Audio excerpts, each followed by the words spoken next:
Shalom anak-anak muda yang terkasih, apa kabarnya? Saya percaya pasti luar biasa, bukan? Kita di sini sudah merindukan kalian bisa berkumpul bersama-sama. Tapi saya percaya kita semakin dekat untuk bisa secara nyata untuk beribadah bersama-sama. Kita merindukan kalian dimanapun kalian berada, di kota manapun. Nah, hari ini saya ingin membahas tema bulan ini, di bulan Mei ini. Kita akan berbicara soal keluarga. Ada satu sisi baik lah dari keadaan sekarang yang bisa kita petik, adalah orang kembali kepada keluarga. Orang berkumpul bersama keluarga di sela-sela kesibukan mereka. Nah, ada satu kata yang menggambarkan tentang keluarga itu, adalah kata saling. Saling mengampuni, saling berdoa, saling menolong, saling memperhatikan. Amin. Nah, bukan cuma mengenai keluarga jasmani, keluarga papa mama, saudara kandung, tapi kita juga berbicara tentang keluarga rohani kita. Biarlah di dalam masa seperti ini kita terus bisa ada kata saling di antara kita. Yaitu yang saya mau tekankan hari ini adalah saling berdoa untuk satu sama lain. Ingat satu kisah di Lukas pasal 10 di mana Tuhan Yesus bercerita tentang orang Samaria yang baik hati. Ketika ada seorang dari Yerusalem dalam perjalanan menuju Yeriko, dia dirampok dan dipukuli sampai setengah mati, kata Alkitab. Lalu dia terbaring di jalan dalam keadaan sekarat.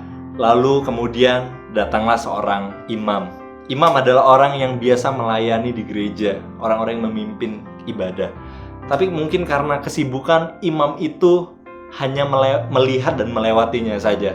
Dan kemudian yang kedua, Alkitab catat adalah orang Lewi. Orang Lewi adalah orang-orang yang dikhususkan untuk rumah Tuhan. Ini biasanya pelayan-pelayan Tuhan. Pelayan-pelayan Tuhan, mungkin karena ada jadwal yang menanti mereka kesibukan, mereka cuma melihat dan melewatinya saja.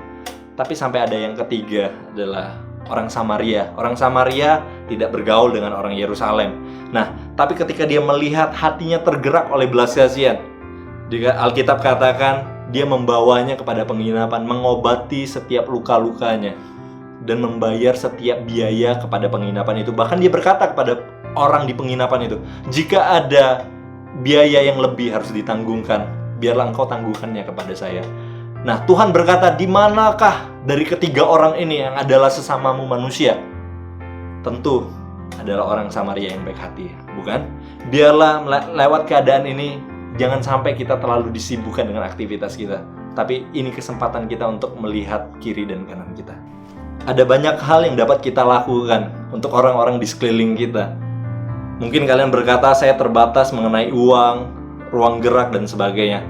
Saya katakan ada satu hal yang tetap kita bisa berikan untuk mereka, adalah doa kita, saling mendoakan.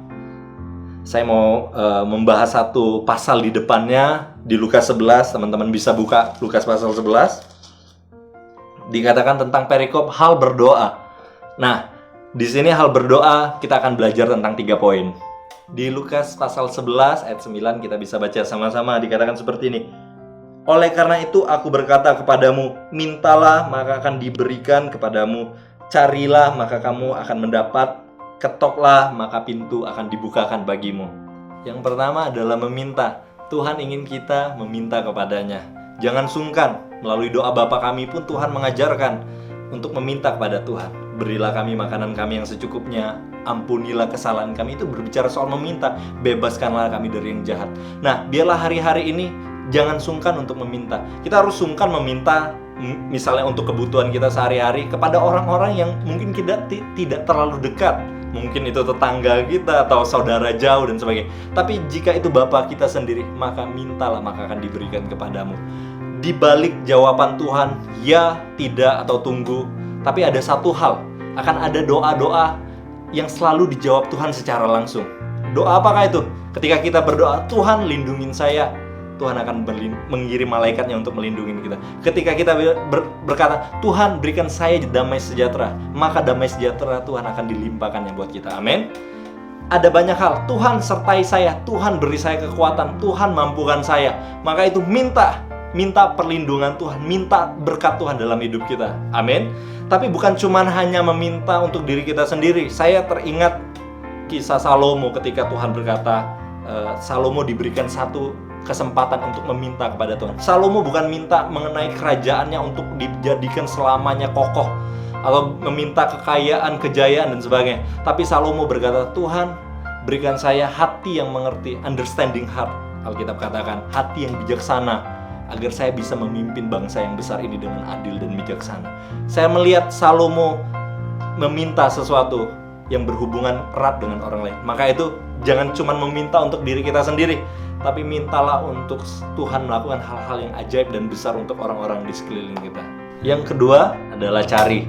Nah, cari ini beda dengan meminta, tapi cari ini berbicara tentang kata kerja.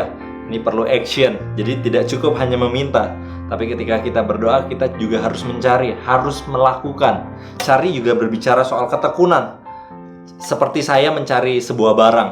Artinya barang itu tidak terlihat jelas di depan saya. Nah, mungkin keadaan yang kita hadapin saat ini sama seperti itu. Kita tidak tahu apa yang harus kita lakukan. Tampak bingung semuanya apa yang harus kita lakukan sepanjang hari di rumah dan sebagainya.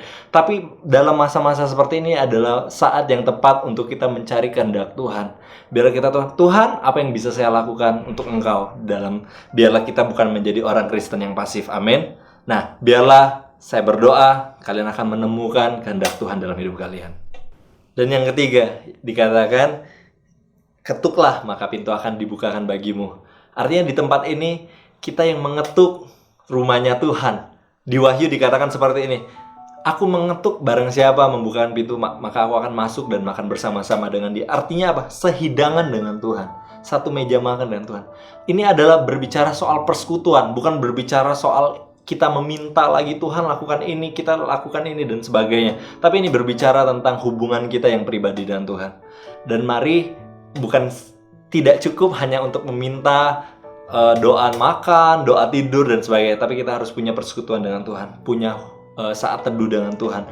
Melewat apa? Doa, memuji, menyembah, berbahasa roh, membaca Alkitab dan sebagainya. Saat itulah akan terjadi pertukaran hati. Seperti kita menjadi tamunya Tuhan. Kita mengetuk artinya Tuhan yang menjadi tuan rumah. Siapa lawan kita? Itulah lawan Tuhan. Di dalam rumah Tuhan akan banyak persediaan perlindungan daripada Tuhan. Amin. Bila saya berdoa, kita bisa terus berdoa. Bukan cuma untuk diri kita, tapi kita harus berdoa untuk sesama kita. Berdoa, mencari, dan mengetuk. Tuhan Yesus memberkati.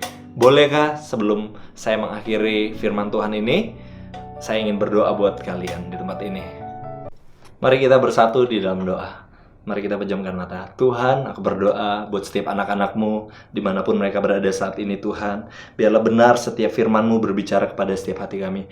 Berbahagialah kami Tuhan yang menerima firman ini dan kami mau melakukannya ya Tuhan. Biarlah berikan kami hati yang mau berdoa untuk satu sama lain Tuhan. Hati yang lebih peduli Tuhan. Hati yang terus mencari kehendak Tuhan pada zaman ini ya Tuhan. Biarlah kami bukan menjadi orang Kristen yang pasif, tapi kami terus membangun keintiman dengan Tuhan. Aku berdoa Tuhan, berikan kekuatan, penghiburan, damai sejahtera. Cukupkan setiap kebutuhan anak-anak-Mu Tuhan. Apapun yang mereka hadapi saat ini, mereka yang berduka Tuhan hiburkan, mereka yang sakit Tuhan sembuhkan. Biarlah kami berdoa Tuhan, kami dapat berkumpul kembali dalam keadaan yang baik Tuhan. Berkati kedua orang tua mereka ya Tuhan. Berkati apapun yang mereka lakukan, studi mereka Tuhan. Terima kasih Bapa, terima kasih Tuhan Yesus, hanya di dalam nama Tuhan Yesus. Haleluya. Amin. Nah teman-teman udah dengarkan sharing yang barusan dibagikan. Sekarang saya mau mengajak teman-teman untuk mempraktekkan apa yang sudah kita dengar. Mulai dari poin pertama nih, meminta. Jadi setiap pagi ketika kita berdoa untuk memulai aktivitas kita, ataupun ketika kita saat teduh, kita bisa membawa dua nama orang teman kita yang berbeda setiap harinya. Kita berdoa, kita meminta berkat yang baru setiap pagi untuk mereka. Karena saya percaya kita ada sampai dengan saat ini dalam perlindungan Tuhan yang sempurna. Itu juga mungkin karena doa-doa dari orang-orang yang kita nggak tahu bahwa mereka mendoakan kita setiap harinya. Nah teman-teman, mari kita akhiri ibadah ini, kita pejamkan mata dan satukan hati kita. Tuhan, terima kasih Tuhan untuk kesempatan kami boleh beribadah online hari ini. Terima kasih kami masih boleh menikmati Engkau, kami masih boleh memuji dan menyembah Engkau. Tuhan, terima kasih untuk teman-teman yang sudah melayani dari awal sampai dengan akhir ibadah ini. Tuhan sertai, Tuhan lindungi mereka dimanapun mereka berada.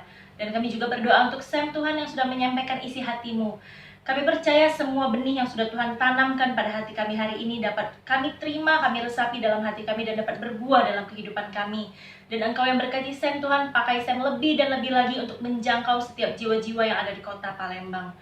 Tuhan, kami juga saat ini menyatukan hati kami Tuhan. Kami mau mengangkat tangan kami berdoa untuk Gembala induk kami Tuhan, Pak Niko beserta dengan para wakilnya Tuhan, dan Gembala Raya 15, Pak Sabta beserta dengan para wakilnya, dan Gembala untuk di wadah ini Tuhan, Ko Joshua, Ko Jun, dan Ko Kur. Tuhan, biarlah tudung perlindungan Tuhan yang sempurna mengalir atas hidup pemimpin-pemimpin kami ini Tuhan. Biarlah hikmat dan kewahyuan yang baru selalu Tuhan Engkau curahkan pada hidup pemimpin-pemimpin kami ini Tuhan. Dan kami percaya Tuhan, Engkau Allah yang berkuasa atas hidup mereka Tuhan. Gak ada satupun Tuhan kuasa daripada si iblis boleh terjadi atas hidup pemimpin-pemimpin kami ini. Tapi hanya rencana Tuhan saja yang boleh terjadi. Dan kami juga berdoa Tuhan, kami mengangkat tangan kami untuk kota Palembang dan bangsa Indonesia.